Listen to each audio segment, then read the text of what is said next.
जय हिंद दोस्तों, मैं करुणेश के साथ आप सभी का हमारे YouTube चैनल स्टडी विद करनेश में स्वागत करता हूं। जैसा कि आज का जो हमारा टॉपिक है वो साइंस से रिलेटेड है। यह क्लास 10th और 12th के लिए इंपॉर्टेंट क्लास है कि आज हम लोग दर्पण के सूत्र का फॉर्मूला प्रूफ करेंगे। क्या करेंगे सर? दर्पण के सूत्र का क्या किया जाएगा? फॉर्मूला जो है सर उसको प्रूफ किया जाएगा। ये हमारा प्रकाश के परावर्तन में टॉपिक्स आता है। कह सकते हैं सर दर्पण सूत्र का निगमन और ये सर दो दर्पण के लिए होता है, क्योंकि हमको मालूम है सर दर्पण दो प्रकार के होते हैं, एक अवतल दर्पण होता है, एक उत्तल दर्पण होता है। तो अवतल दर्पण उत्तल दर्पण दोनों के लिए सेम फार्मूला आता है। तो हम क्या करेंगे, यहाँ से प्रूव करेंगे सबसे पहले अवतल दर्पण के लिए। क्लियर दोस्तों? और यही अवतल दर्पण की प्रूव करने के बाद आप कह देंगे सिमिलरली उत्तल दर्पण के लिए भी फार्मूला क्या होगा, यही होगा। ठीक है, तो चलिए वीडियो को स्टार्ट करते हैं और इस सूत्र को प्रूव करने का क्या करते हैं, प्रयास करते हैं। ठीक है दोस्तों, अब ध्यान से समझिएगा। हमने आपके सामने कुछ डायग्राम बनाए, पहले इस डायग्राम को आपको एक्सप्लेन करते हैं और उसके बाद हम प्रूव करेंगे। ठीक है, यह जो हमने बनाया है M1 और ये M2 देख रहे हैं सर। ये देखने में आपको लग रहा है कौन सा दर्पण है सर? ये तो अवतल दर्पण है हमारा। कौन सा दर्पण है दोस्तों? अवतल दर्पण है। ठीक है, इस अवतल दर्पण सर ये हमारा क्या कहलाता है? यह लाइन जो है तो सर यह लाइन हमारा मुख्य अक्ष कहलाता है। क्या कहलाता है? मुख्य अक्ष कहलाता है। इस मुख्य अक्ष पर सर ये फोकस दूरी है, ये वक्रता केंद्र है और ये हमारा पी सर किसको प्रदर्शित करता है? ध्रुव को दिखाता है। ठीक है, तो हमने क्या किया, इस मुख्य अक्ष पर एक वस्तु को रख दिया जिसका नाम क्या है? AB है। क्या है? AB है। अब इस AB से जाने वाली जो भी प्रकाश की किरणें होंगी सर, आप नियम पढ़ चुके होंगे। समझिए, अगर ये AB से जाने वाली कोई प्रकाश की किरण इसके समांतर रहती है मुख्य अक्ष के, तो सर हमेशा किससे होकर जाएगी? फोकस से होकर जाएगी। किससे होकर जाएगी? फोकस से होकर जाएगी। तो भाई हमने इसके समांतर एक लाइन लेकर गए और ये किससे होकर चली गई? फोकस से। दूसरा हमने किरण इस प्रकार से लिया है कि सर वो वक्रता केंद्र से जाएगी, तो वक्रता केंद्र से होकर जाने वाली जो किरणें होती हैं सर, परावर्तन के पश्चात उसी रास्ते में वापस लौट जाती हैं। तो जब यह किरण वक्रता केंद्र से होकर गई और अवतल दर्पण से टकराई और फिर सर पुनः इसी रास्ते में क्या हो जाएगी? वापस आ जाएगी।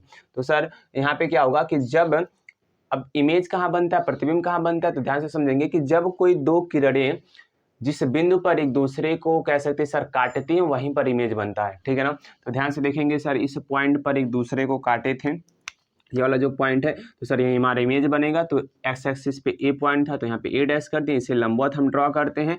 लंबवत हमारा जो होगा वही हमारा प्रतिबिंब होगा और सर नीचे एरो बना दिए तो बी डैश हो गया। ठीक है ना? अब हमको यह प्रूव करके दिखाना है, क्योंकि दर्पण का सूत्र हम जानते हैं 1/f बराबर होता है 1/u और प्लस का सर क्या होता है? 1/v। ये प्रूव करना, तो जितनी सारी चीजें हमने उसको लिख दिया। ध्यान से देखेंगे, माना M1 M2 एक दर्पण है, अवतल दर्पण यहाँ लिख लीजिएगा। क्या लिख लीजिएगा? अवतल दर्पण है जिसका ध्रुव क्या है? P है और वक्रता केंद्र C है। सर ध्रुव P है, वक्रता केंद्र C है।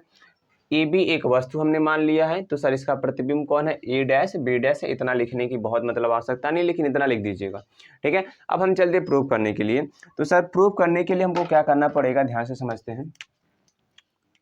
दो तीन बातें और आपको मैं बताता हूँ सर। ये ध्रुव यानी दर्पण से, ठीक है, इस वस्तु को दूरी को हम दिखाते हैं U से। किसे दिखाते हैं? U से। क्लियर है? अभी ये प्लस माइनस भी होगा। क्लियर है? और दर्पण से प्रतिबिंब की जो दूरी होगी दोस्तों, उसको हम दिखाते हैं किससे? V से।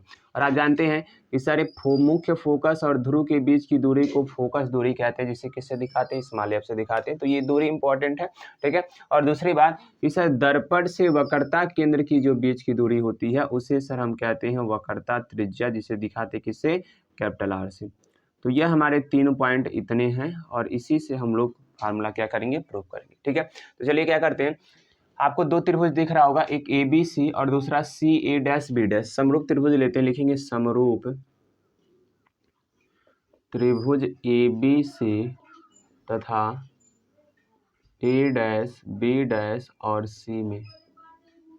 ठीक है दोस्तों, इसका मतलब क्या है कि हम त्रिभुज ABC में और A dash B dash C में हम समरूप त्रिभुज लिए। तो समरूप त्रिभुज आप पढ़ेंगे क्लास 10th में कि समरूप त्रिभुजों के संगत भुजाओं का अनुपात क्या होता है दोस्तों? बराबर होता है संगत भुजाओं का अनुपात। तो सर AB लंबवत है तो A डैश B डैश लंबवत है, तो सर यहाँ से आ जाएगा AB बटे A डैश B डैश। इसका भुजाओं का अनुपात ले लिए बराबर, सर इसका आधार लेंगे तो AC और उस त्रिभुज का आधार लेंगे तो सर A डैश कौन है? C।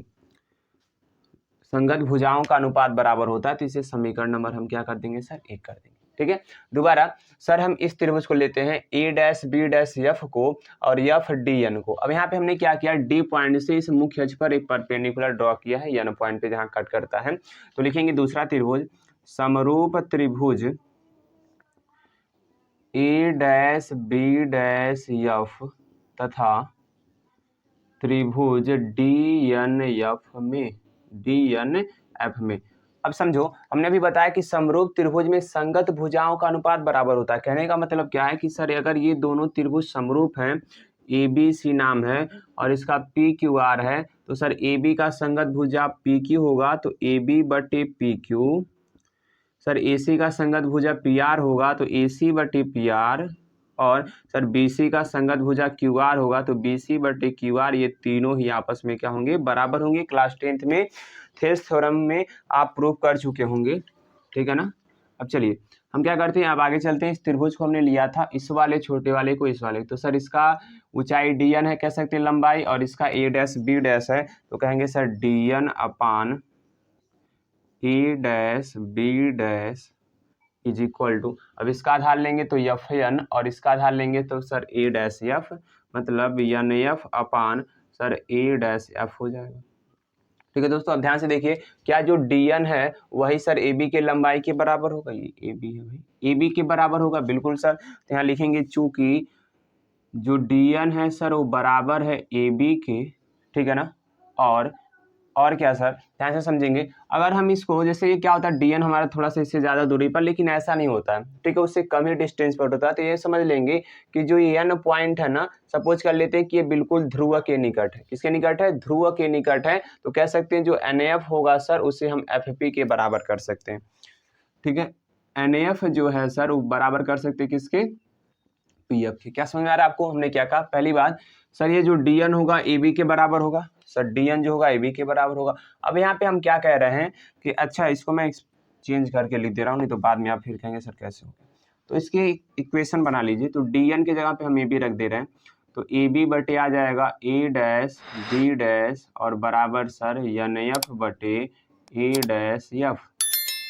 अगर दोस्तों इतना बनेगा। अब हम यहाँ पे लिखने जा रहे हैं कि चूंकि मान लेते हैं यन जो बिंदु है वो P के निकट है, P के क्या है दोस्तों, निकट है, अतः कह सकते हैं कि सर जो NF होगा वो बराबर होगा किसके, PF के। किसके बराबर होगा, PF के। ये मान लेते हैं NF जो है सर अब किस पे चला जाएगा, PF पे। तो इस प्रकार जो हमारा इक्वेशन बनेगा दोस्तों, AB upon A dash B dash और बराबर, अब एन एफ के जगह पे हम क्या रखने जा रहे हैं दोस्तों, तो P F upon A dash और एफ। क्लियर है दोस्तों, और इससे क्वेश्चन नंबर आप क्या कर देंगे, सेकेंड, बस हमारा आंसर आ गया। ठीक है, अब हम क्या करेंगे, ध्यान से देखेंगे समीकरण 1 और 2 को, समीकरण 1 और 2 को ध्यान से देखिए। क्या देख रहे हैं कि सर लेफ्ट हैंड साइड इसका क्या है, दोनों का बराबर है। यहाँ पर A B upon A dash B dash, यहाँ भी A B upon A dash B dash. तो सर जब लेफ्ट हैंड साइड बराबर होता है तो हम राइट हैंड साइड को क्या कर देते हैं, इक्वल कर देते हैं। तो ध्यान से समझिएगा सर, इसका राइट हैंड साइड है ए सी और नीचे का राइट ए डैश सी, और इसका राइट साइड क्या है सर, पी एफ और अपान सर कितना है, ए डैश एफ। ठीक है दोस्तों, अब कुछ करना नहीं, वैल्यू रखते हैं। ठीक है, अब ए सी देखिए ध्यान से, ए सी को आप क्या लिख सकते हैं कि sir A P minus C P. ध्यान से समझिएगा, इस ए सी को लिखना है तो हम पूरे ए पी में से इस सी पी को हटा देते हैं। तो सर ए सी में से इस ए पी में से हम सी पी को हटा देंगे तो हमको ए सी मिल जाएगा।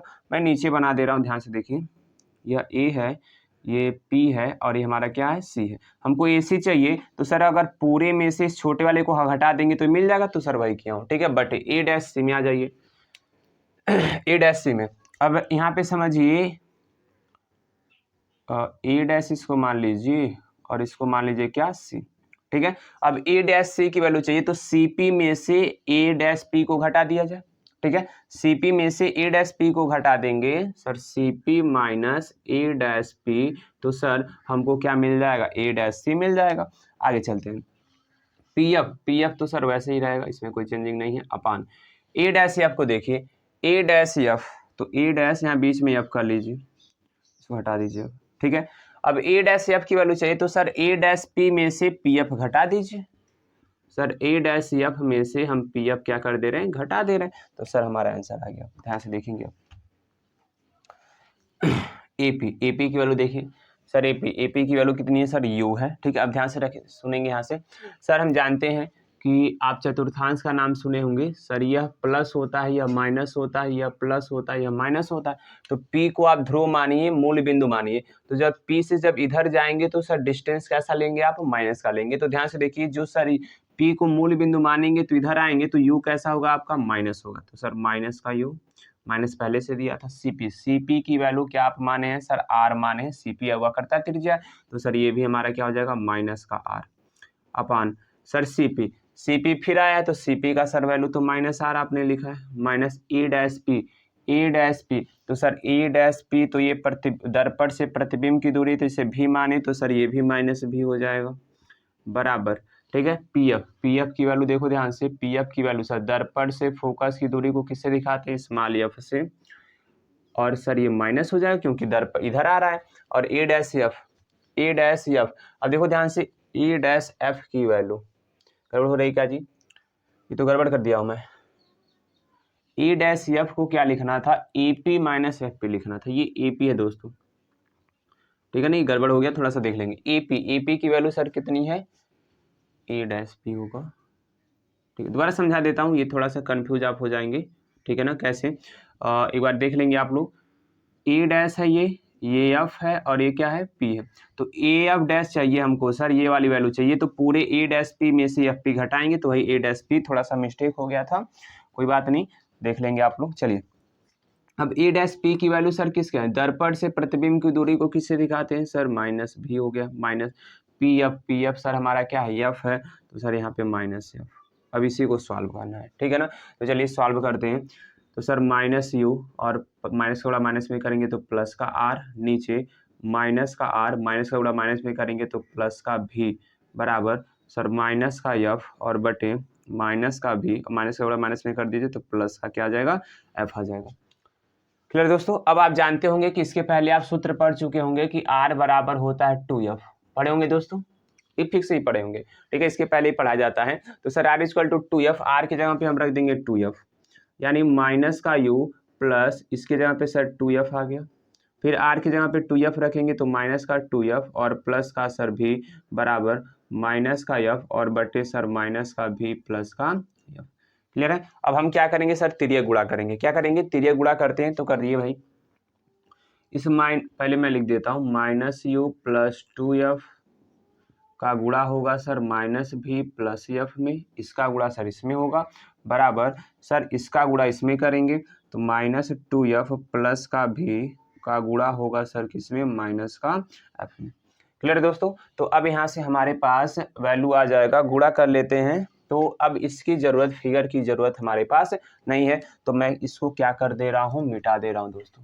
क्या कर दे रहा हूँ, मिटा दे रहा हूँ। और ध्यान से आप लोग देखेंगे कि कैसे अब सवाल प्रूफ हो रहा है, देखिएगा। अब u का गुणा करिए, माइनस यू का गुणा माइनस भी में करेंगे तो सर प्लस का u भी आ जाएगा, ठीक है ना। माइनस यू का गुणा प्लस एफ में करेंगे तो सर माइनस का यू एफ आ जाएगा, ठीक है। अब इस माइनस का u का इन दोनों में गुणा कर चुके हैं, अब 2f का करिए तो प्लस 2f का गुणा माइनस भी में करेंगे तो सर माइनस का 2vf आ जाएगा, ठीक है। सर प्लस का गुणा प्लस में करेंगे प्लस, और एफ का गुणा एफ में करेंगे तो एफ, तो यहाँ से आ जाएगा 2f का स्क्वायर, बराबर का साइन लगा दिए।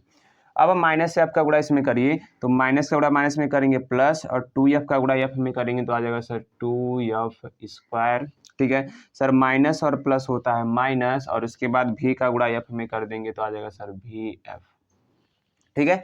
अब सर यहाँ से देख रहे हैं कि जो 2f स्क्वायर है, 2f स्क्वायर से क्या हो जाएगा, कैंसिल हो जाएगा। कैंसिल हो जाएगा कि नहीं कैंसिल हो जाएगा, बिल्कुल हो जाएगा सर, ठीक है ना। अब क्या करिए, u भी माइनस यू एफ और माइनस 2vf, और सर इसको इधर लाइए तो प्लस का vf, और बराबर दोस्तों कितना हो गया, 0 हो गया, ठीक है ना। अब इसमें से दोनों घटा दीजिए तो हमारे पास आंसर आ जाएगा v माइनस uf।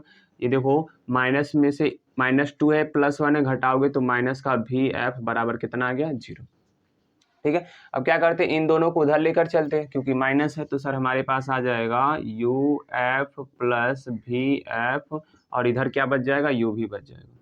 ठीक है दोस्तों, अब हमारे पास दर्पण का तो सूत्र यह होता है, तो हम क्या करते हैं, दोनों पक्षों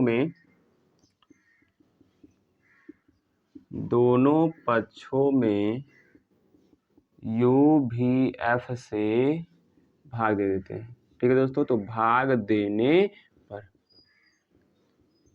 ध्यान से देखेंगे सर कैसे, यू एफ के नीचे आएगा यू भी एफ, भाग देने का मतलब यही होता है सर, भी एफ के नीचे आएगा यू भी एफ, और सर यू भी के भी नीचे आएगा यू भी और एफ, तो यू भी से यू भी कैंसिल हो गया, भी एफ से भी एफ कैंसिल हो गया, और यू और एफ से यू और एफ कैंसिल हो गया।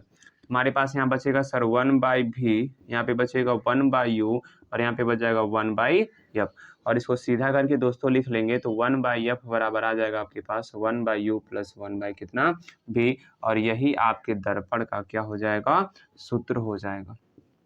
क्लियर दोस्तों, इस प्रकार से आप उत्तल दर्पण मतलब अवतल दर्पण के लिए 1/f = 1/u प्लस 1/v का फॉर्मूला प्रूव कर सकते हैं। मतलब बिल्कुल ही आसान तरीके से मैंने आपको एक्सप्लेन किया है। ठीक है, और यदि आप ध्यान लगा के वीडियो को देखे होंगे, कहीं स्किप नहीं किए होंगे, तो मैं गारंटी देता हूँ इसके बाद कहीं आपको पढ़ने की जरूरत नहीं है। ठीक है दोस्तों, तो ऐसे ही पढ़ने के लिए चैनल से हमारे जुड़ जाइए। मिलते हैं अगले वीडियो में, तब तक के लिए टाटा बाय बाय दोस्तों, जय हिंद दोस्तों।